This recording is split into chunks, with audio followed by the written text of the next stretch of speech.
10 సంవత్సరాలు ఉన్నప్పుడు ఏవైతే ప్రజలను విస్మరించి ప్రజలను పట్టించుకోకుండా పేదవాడి కష్టాలని మర్చిపోయిన ఆ ప్రభుత్వం ఈనాడు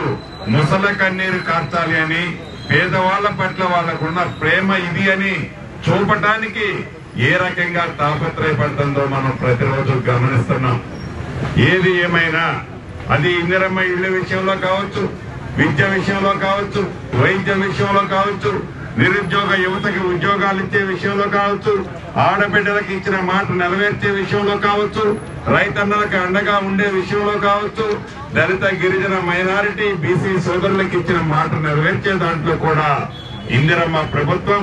గౌరవ ముఖ్యమంత్రి రేవంత్ రెడ్డి గారి నాయకత్వంలో వడివడిగా